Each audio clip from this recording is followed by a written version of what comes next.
Hey everyone, it's been a while. Been busy with some things I'll be talking about, hopefully a bit more next week, maybe even this weekend, so stay tuned for that. But there's been a metric ton of Overwatch news over the last 2 weeks while I've been busy. And don't worry, I do plan on touching on all of them, but I wanted to start with a more general Overwatch 2 feeling I've been having. And you could kind of, guess what I'm going to be talking about because of the title of this video. So, with the ideas that they've been, kind of giving and saying over the last few weeks, for example, having everyone have a passive healing ability and the way Manga was rolled out in the Overwatch, the Overwatch weekend hack thing they did a few weekends ago, and the lack of PvE and, all that type of stuff. Guys, I think Overwatch 2 is officially a game in beta. I do not, and I say this a lot about the devs themselves, about the people balancing the games and all that stuff type of thing, but I think even just as a whole, like the team, the entire Overwatch team, I do not think they know what they are trying to do. I know they want to make something fun, I know they want to make something awesome, but I don't think they have it feels like a lot of things are just being thrown at a wall and trying to see what we do or what we don't like, which I guess it's fine, but the problem is the game's been out for like a year. And I'll get into the more specific things. I don't want this video to be too negative because not everything is bad. Some of the things are good, but it kind of contrasts with the video I made like at the beginning of January, where I was looking forward for everything happening in 2024, but it was a bit more optimistic. But since then, there's been so much information where I'm just like, why are you doing this? What are these decisions being made? Like, do you not know? Like, I joke around like the devs don't play the game, but I don't even know if I joke around. I really don't think a lot of them play the game, especially with the way Doomfist was, in quotation marks, buffed a few weeks ago. But I don't know what they're trying to do. But I still love the game, but it's almost like I love the game in a way that it's like they're just people standing on the shoulders of giants, if you've heard that term before, where Overwatch 1 was just so awesome that they're kind of able to just kind of ride that wave with all the crazy decisions they're making now, but it's not really that team that made the game what was so great about it before. I think that's lost. I think from what I've heard or read, most of the team isn't even the same team anymore, but it is that core thing from Overwatch that I still love, and you know what, that's why I still play the game. This season is actually, surprisingly to me also, is one of the most I played this season, but that was mainly because I gave myself a lot of new goals. Like, I'm not just gonna be, I kind of just kept playing tank for maybe the entire year of Overwatch 2, but now I'm kind of interested in learning some new characters. I've been really getting into Tracer and was it Illari? Yeah, Illari, and I'm thinking of trying to play them all the way up to GM and kind of see how I do there. But I've typically just kind of been mainly a tank player. Before I was DPS, but I moved over to tank because Doomfist got turned into a tank. So yeah, the core's still great, but like there are things I can't even begin to understand what the hell is going on. Like, let's say Doomfist has an insane number of bugs that's been there since January of last year, and not only has it not been addressed, I don't even know if they're looking into it. Like, I feel like it's more of those, okay, well, it's here, it's good enough, so let's just kind of keep it there. There's been no word about this for over a year, and every update they have, if you look into the comments, you can see Get Quaked On still complaining about the same exact problems from the beginning. And no responses, just always nothing. So it's just like, from everything they've announced over the last few weeks, it's like there's just a ton of experiments that they want to do or have already done just to kind of figure out what the hell they're trying to do. Again, it's like throwing things at a wall and seeing what sticks and what doesn't stick. So I'm going to be splitting the video into essentially what I consider the experiments they have done or are trying to do. Kind of break down how I almost can't believe how they had not seen the potential problems or the potential problems that can come in the future with the future things they're trying to do, and just kind of wonder, like, what are you guys thinking?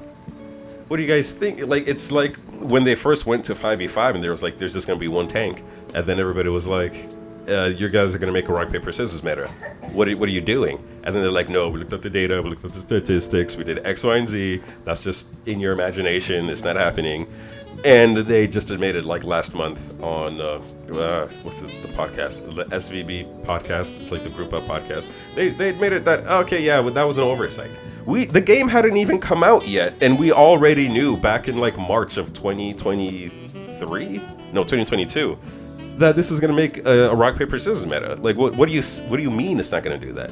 It was silly, but yeah, you'll see that it's not all bad. A lot of things are positive that I'm kind of looking forward to, but we really are just in the middle of a Wild West test phase of the game. And again, that would be fine. The problem is we had to go through kind of 1 year of kind of bullshit just to get to this test phase. Well, maybe the first year should have been this test. And it makes me even wonder, even more now than before, what the hell the point of Overwatch 2 is. It could have just been Overwatch 1 with like several updates, but we'll get into that maybe in the conclusion when we round everything out. So for experiment 1, just to kind of get it out the way, I do want to talk about the complete dog shit meta that they created when they buffed Mauga before the break. And this update was completely fucking retarded. Like, the game was so unplayable, and the excuse that they gave was that they tried to update it, but before the break, to kind of revert some of the changes or to nerf them a little bit. But something went wrong with the system while they were trying to upload it, or I don't know, some algorithm thing kind of shut down. I'm not sure what it is, but I say no, that's bullshit. The only things they changed were like hard values. It wasn't like an entire system or an engine that needed to be redone or, rebuilt. It was just hard numbers. Like, you're telling me your system is like shut down because you brought down the capacity of his ammo from 350 to 300? That you just go in and you type in the numbers. I know how to code. I don't know what goes into Overwatch, but that I have coded way too much in my life to believe that that is a complicated thing to do. Like, honestly, like, don't give me that shit. Like, I'm pretty sure what happened was, like, I don't know, the week before the vacation, Carl was probably excited to go meet his hot girlfriend's parents for the first time. So before the winter break, he just kind of did all these random buffs and changes and was like, this isn't going to change much. I don't care. I just want to go meet my hot girl's parents. And then after he buffed everything, he called it a fucking day and left. Like, I feel like that's what happened. Like, there was no due diligence. They were like, okay, this new character is weak. Let's make him a bit strong. Let's just buff some numbers and then call it a day so we could all go see our family. So that's actually, I would say that's a better excuse than what I've been joking around a bit and other people have been saying, where it was all a ploy to make people buy the battle pass more. I really just think it was complete incompetence other than their system breaking down or greed. Like, the level of OP-ness of Mauga during that era was absolutely ridiculous. Like, it was so egregious. It reminded me of, I'm not gonna say Brig, because Brig was pretty, I still don't think the game recovered from when Brig was first introduced, but it reminded me of the Orisa and a Roadhog meta of January of last year, where the game was completely unplayable unless you were playing Orisa, because Roadhog was just such a dominating force. So yeah, so that experiment, I guess I would, to like wrap it up, I would say, I don't know, still just a complete lack of ability to balance the game, where they're still trying to figure out what they want the characters to do or be like, and I don't know, it flashes me back to the latest Doomfist buffs, where it's clear that they're not playing Doomfist. It's clear that the last buff that they did had nothing to do, well, it was not made by people who play Doomfist. And they're still trying to figure out how some of these more brawler tanks can function in a 5v5 world. And yeah, the entire lack of their ability to their inability to be able to balance, I think, comes directly with the 5v5 thing. They don't know how to make all these characters who would originally be off tanks into regular tanks. That's why we had the Roadhog being ridiculous. That's why we had Mauga being ridiculous. That's why Junker Queen was dog shit for the longest time. So yeah. So now let's move on to what I would consider experiment number 2. And this is the passive healing that they want to give everybody. Guys, no! You already are incapable of balancing the simple characters. Don't do this. The role passes are one of the biggest mistakes of Overwatch 2. Second only to going 5v5. And I know I'm not going to get to that argument right now, but I will make a video about it pretty soon. I know people are passionate on both sides. And I will give fair arguments because both sides do make compelling arguments, but stay tuned for that. But I think they have shown, it's not even that 5v5 is bad because of everything that comes with it. I think it's just bad because the devs can't balance it. They don't play the game. That's the main issue. They could make it work if they were competent, but they have proven that they don't know what they want to do with the characters or how the characters are even supposed to be played. So I think that's the big argument, because I think anything with enough work could be made to work. I just think they don't have the people that can make it work. But yeah, their solution for this is more healing. And I say this in every video. There is too much damage and too much healing going on already in the game. Meaning that you either can't kill stuff or you almost one-shot everything. There's like no in-between. There's like no kind of gradual, more, oh, I'm taking damage, it's just like, you're dead or you're not dead. Like it's either or, like it's like the extreme of both sides. Both need to be toned down by a lot. But since January 2023, support not only had the strongest passive by like a mile, but the discrepancy in how the passives were applied to each of the characters is a secondary layer of unbalance. You got characters like Hanzo who still don't have a role passive. It's been over a year. He still doesn't have a role passive. There's not one person at Blizzard who's like, hey, this guy doesn't have a role passive. Like there wasn't any idea of how to fix this or something else that could be done to kind of make this better. Do they think giving role passives to all to everybody? I mean, do they think that giving the healing passive to all the characters is gonna be like benefiting everybody equally? It's gonna be great for Doomfist, right? Doomfist could get in and out of the battle like really easily. I could jump on top of a building and just kind of wait there and just, take my time, heal up, and then jump back in. But a person like Reinhardt isn't gonna get shit from this. He's not gonna get it. He can't just leave a fight, right? He could either swing or be stuck in the middle of a fight taking damage with his shield up. And everybody's mobile now, so everybody just kind of shoots him in the back. So he's not gonna benefit from this at all. He's never gonna be able to get out of damage long enough for this to take into effect unless he's already being pocketed and then he charges out and then hides behind a wall and then kind of stays there. But everybody's mobile now, they're just going to chase him. He has so much HP, the amount of time, it's stupid, it's ridiculous. I would like to interrupt this video to ask you to like and subscribe. If you made it this far in the video, chances are you kind of like what I'm talking about, so help me out, guys. Now, on a lighter note, the third experiment is what do you call that? The hacked weekend, the Overwatch quick play hacked, or the super quick play hack mode. And I think that was interesting. I think overall a good thing to see, because it did kind of show that they're willing to take risks and they're willing to kind of see certain things. But again, that's what I'm saying. Everything's an experiment now, right? They stopped working on PvE, so now I'm guessing all those resources now they can just kind of put into trying to make a good PvP game. So maybe they have more time to kind of look into things like this. But again, it's not going against my point where everything is just kind of being thrown at a wall now or looked at for the first time. But yeah, the super quick play, or the quicker play mode was really good. I think overall, I personally liked respawning immediately.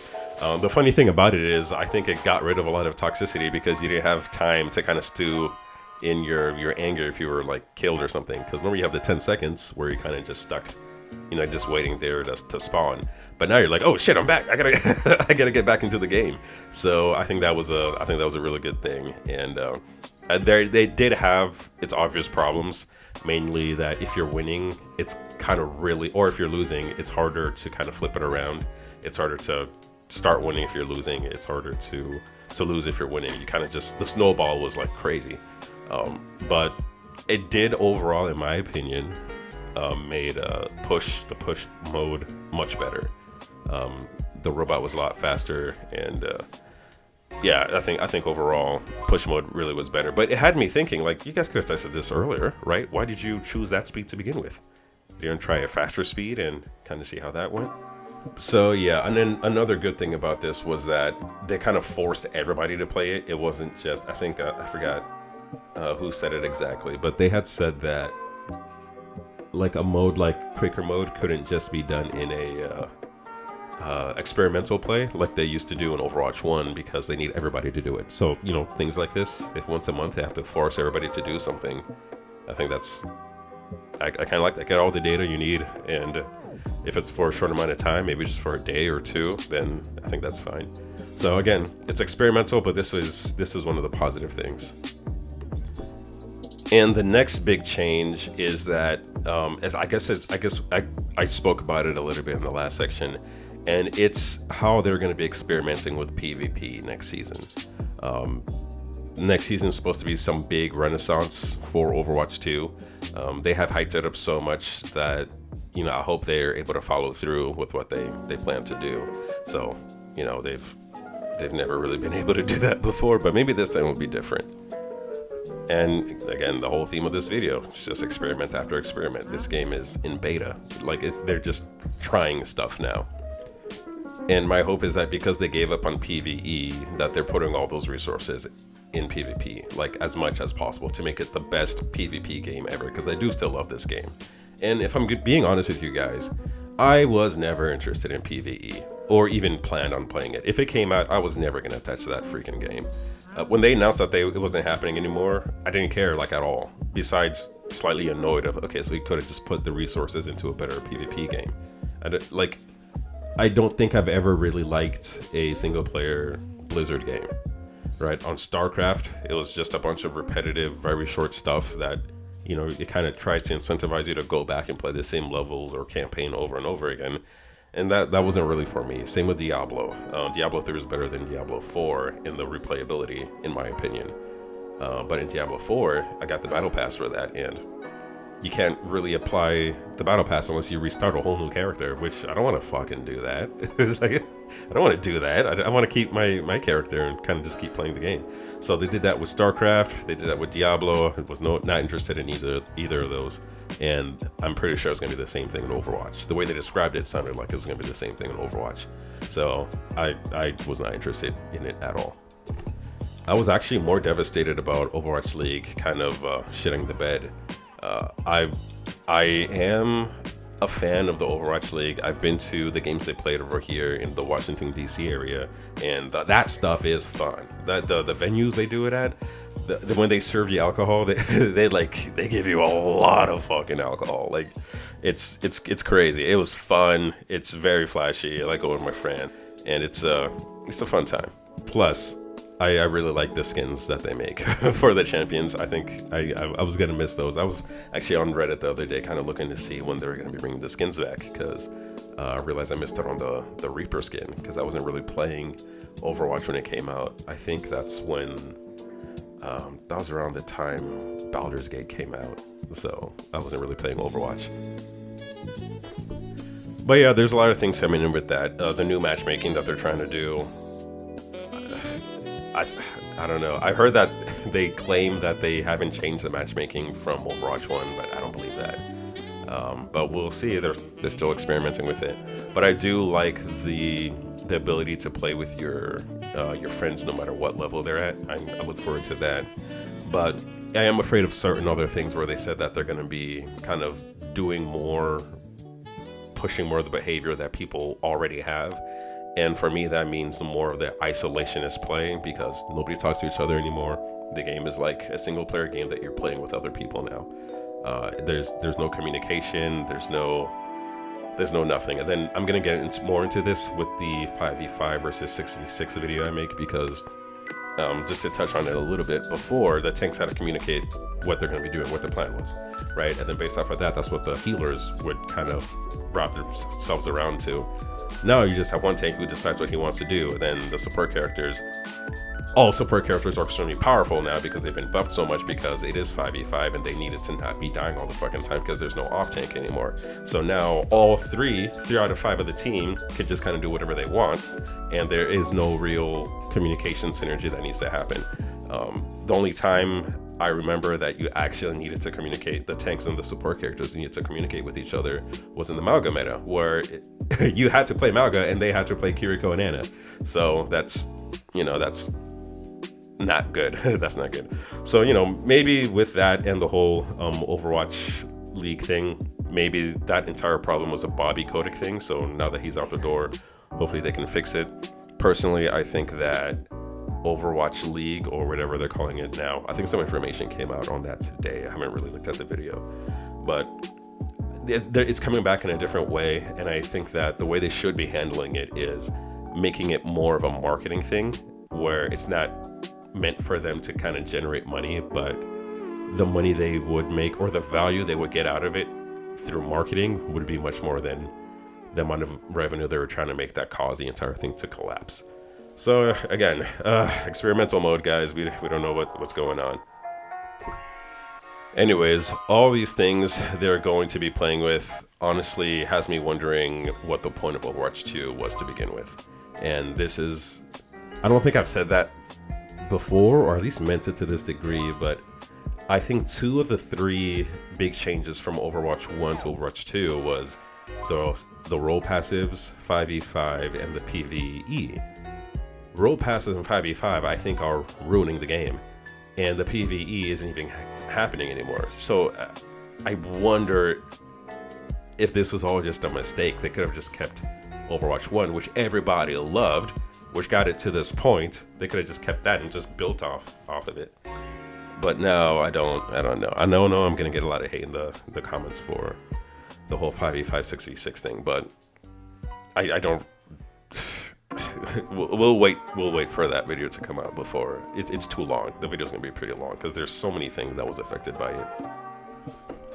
But yeah, with everything they're trying to do, I guess I'm kind of hopeful about it. I'm just scared. It's like a beta. Like, we don't know why certain things are being done, what's being experimented on, and it doesn't seem like they know exactly what's happening. And the best example is the whole how they did not anticipate the whole tank counter picking meta happening. That's crazy to me.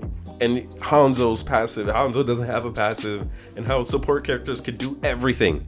They can do everything, and the reason they could do everything is because of the role passive. If they didn't have the role passive, they wouldn't be able to just kind of flank people and kill everything. I don't think they need to get rid of their damage, right? I think that if you take away first, if they take away the passive healing, they'd have to make more decisions about using things offensively or defensively. I think that'll indirectly fix the whole support being better than damage thing, because now they have to make the decision, right? While what's happening right now, they can just do everything. There's no consequences. They heal like all their moves, like they don't whatever. But yeah, I am pretty excited for what the fact that they did the quicker play mode, because it shows there's bold changes that they're willing to make. So who knows, maybe one day they'll go back to 6v6. That's not gonna happen. That would be too bold of a change. Like, that would really be like, what were you guys doing when you stopped working on the game like 4 years ago? So yeah, anyways, don't forget to leave a comment for the algorithm. I know you guys are a good number of you guys are gonna be pretty mad at some of the things I said, but feel free to let me know what you think. I read through the comments, I try to respond to everything. And yeah, so leave a like and subscribe, and don't forget, I love you.